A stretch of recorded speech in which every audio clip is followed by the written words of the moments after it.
So you do not want to be in a rut anymore, which I understand, because as a person who has gotten out of many ruts in my life, I have found a bunch of different ways to get out of them, because not all ruts are the same.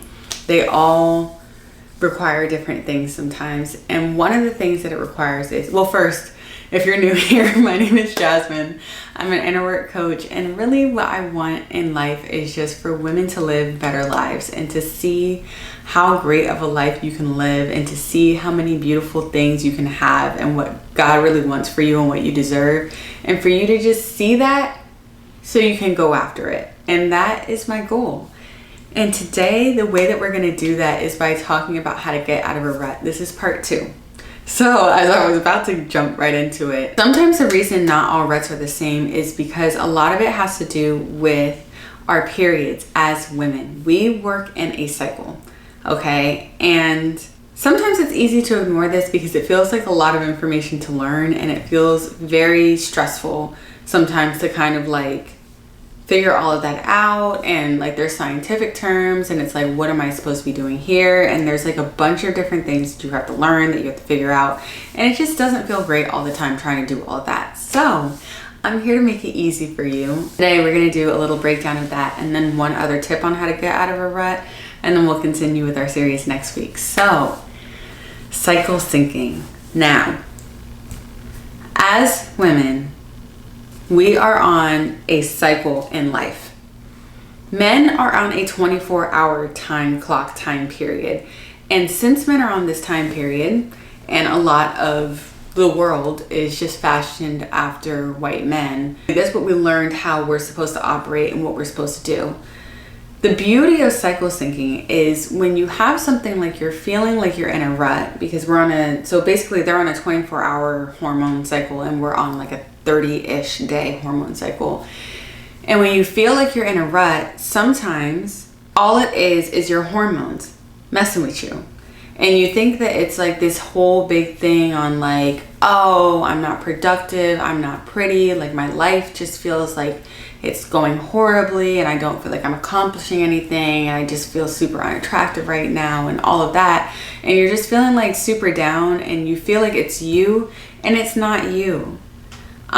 So for your cycle, you have 4 different phases of your cycle: your period, your follicular phase, your ovulatory phase, and then your luteal phase.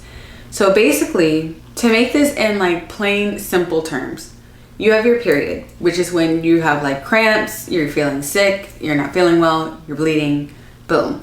All the way up until the point where you are done, like, you know, bleeding, shedding, whatever. That's when you are in your follicular phase. You're starting to feel better. You're like, oh, I'm off my period. I'm feeling great. Like, this is amazing. And then you hit your ovulation phase. This is like peak. Like, you're like, wow, I feel gorgeous. I feel social. I feel sexy. Like, I just feel, I feel so great. And then if you're anything like me, then you feel like you hit a freaking wall. And when you hit this wall, that is usually when you're in a rut. Usually you're in this phase of your period, which is your luteal phase. Now, the reason that this is so important for getting out of a rut is when you're in your luteal phase, you just have to recognize that things felt like they were great. You were more productive, you were happier, things just came more easily during that period. During this luteal phase of your period, you're not going to feel like that, and that is okay. Because your luteal phase is to kind of rest, it's to prepare, it's to just like to start slowing down. It was really confusing for a while because people always talked about PMS, because PMS, like P stands for pre. But whenever people were talking about PMS, when I was growing up at least, people were talking about like, oh, you have PMS symptoms. And they were talking about it when you're actually on your period. And I was like, okay, when I'm having like PMS symptoms, I'm on my period, then like before my period, like maybe a couple days before you're moody, but I was thinking it was only a couple days. But no, once I started to track and like pay attention to things, like my mom used to be so, I was gonna say pressed, but I feel like that she wouldn't be happy about that word. But she's like so keen on making sure that you track your cycle and everything like that. She's like, you know, you have different phases, different things happen.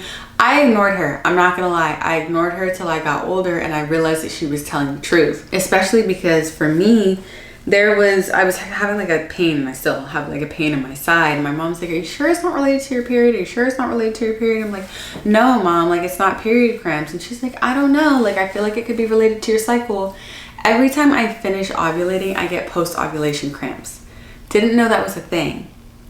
So later on, now I know that it's an indication that I finished ovulating and that I'm about to hit that wall. Or when I stop feeling social, like even if I'm like in that ovulatory phase and I can feel myself start to get annoyed, feel myself, because I'm an extrovert. And if I feel myself starting to pull away from things, I'm like, okay, I'm about to hit my luteal phase, which just means that I have to slow down and give myself more grace. So I say all this to say, when you start to learn your body and you learn what your body needs during each phase, then you can give yourself grace and just set yourself up for success. Because when you're setting yourself up for failure by expecting yourself to act the same each and every week, you're gonna be frustrated, baby. Like it's not easy to be at the same level of productivity, of friendliness, of happiness, of playfulness, of everything when you're in your luteal phase. And just because you're in your luteal phase does not mean, number one, that you can't be happy and that you can't be like in a good mood and everything like that. That's not what I'm saying. But it's just a little bit harder for us to get things done when we're in that phase. So if you've been feeling like you're in a rut, we could do a whole video about cycle syncing, but really the main point is you may just be in your luteal phase. And if you're in your luteal phase and you're in that 2-week phase of life feels like it sucks, number one, get some rest, because you need more rest. When I'm asleep, I love sleeping. I really genuinely believe in sleeping. But when you're in that phase, go to sleep earlier. Try to get 9 hours of sleep. Normally I need 8. I really need 9 when I'm in my luteal phase or if I'm on my period. I just need more rest to feel rested. So get more rest. Try to get uninterrupted rest. Like stop playing the TV, and y'all know how I feel about playing your criminal horror, what is it called? Dateline shows like late at night when you're sleeping. It's gonna affect your dreams. So if you're a dreamer, and even if you're not, I just really feel like it just throws off the vibe of your sleep. But like get some rest, have little turn down time so that you can start like getting good sleep and everything like that. Number one. Number two, pay attention to the foods that you're eating. Eating a bunch of sugar is going to make you feel worse. And I say this because I just did this. I, again, did not listen to my mom, but my mom was talking to me years ago where she's like, you shouldn't eat all that sugar and stuff on your period. It's going to make you feel worse. And I thought that she was being dramatic till I was on a fast and I wasn't eating sweets. And I cut out like the sugar and like all those foods that like you crave when you're in your luteal phase. I cut those out like in my luteal phase, which is the point before your period, and when I was on my period, and my cramps were significantly less than what they usually are if you cut the sugar, besides dark chocolate. But when you cut the sugar,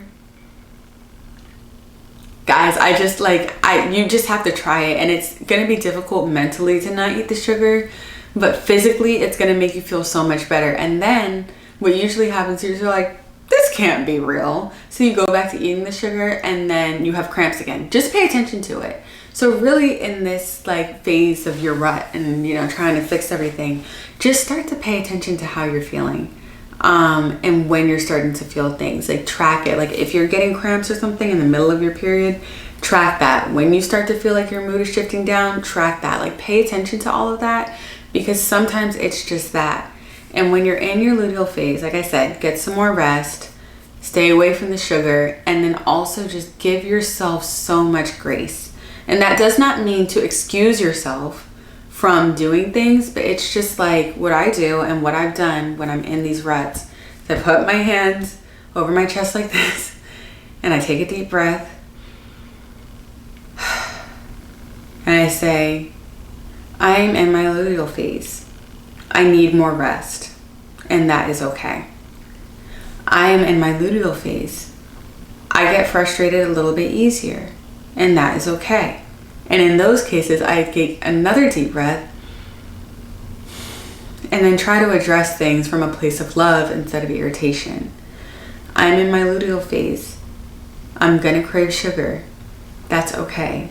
Just to give yourself what you need in that phase, because really you're trying to set yourself up for success, and being in go mode and let me eat sugar and let me not eat, or let me not get sleep, and I'm just so tired, I'm so irritated, I'm so moody, and I just don't feel cute, and just things feel off and everything, and then you just feel like this, and then you feel like you're in a rut, and then it just carries, because sometimes we don't realize that that's the cause of what we're going through.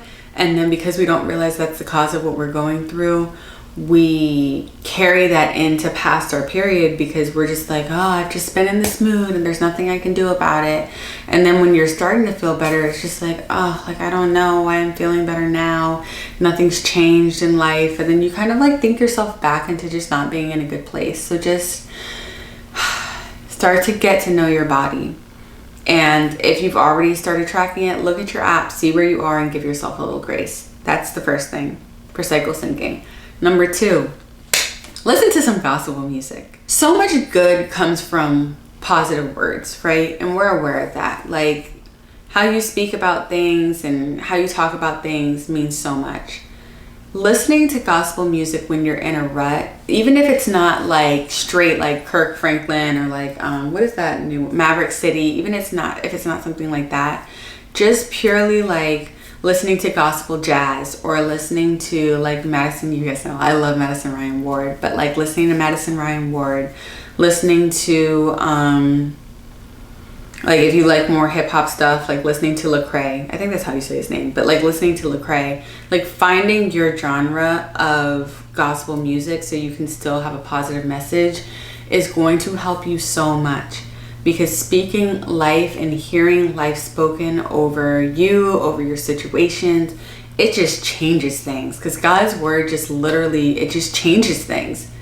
Like point blank period, it changes so many things. So listen to some gospel music, cut out the other stuff, cut out the junk. Like even if you just need to do it for a little bit, for a day, for a week, for a month, so you can cut out the negativity. Just even like sometimes as women, and especially like trying to be in your feminine energy and to like believe that there's healthy like masculine men out there, and that not everybody's cheating, and that not everybody's treating women terribly. And then you listen to some of the songs and there's just like, I F this girl and, you know, put her to the side, you know,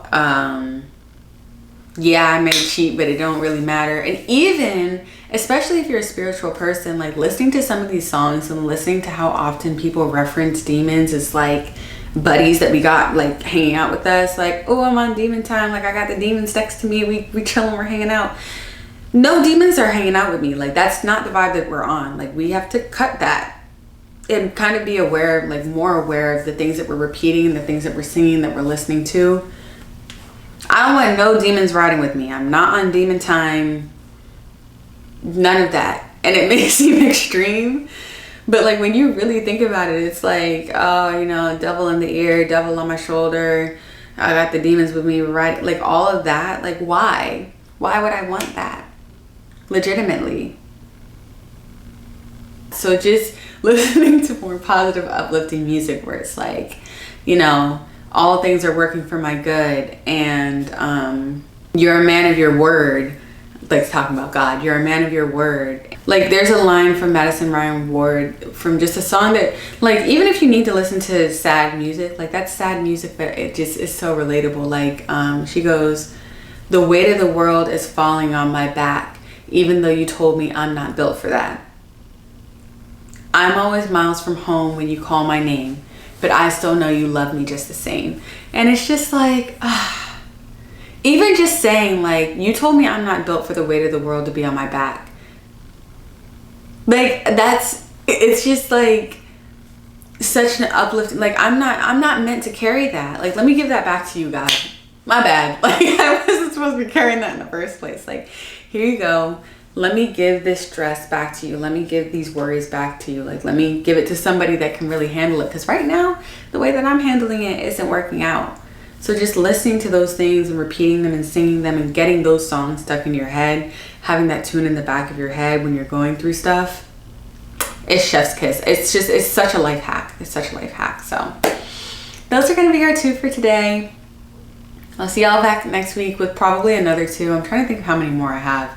Because again, I have a lot, but I don't want to stay on this series forever. But yeah, if y'all have any more, leave them in the comments below. Don't forget to like, comment, subscribe, and share this with someone that you feel like needs it. I love you guys so much, and I hope that you have a good rest of your day.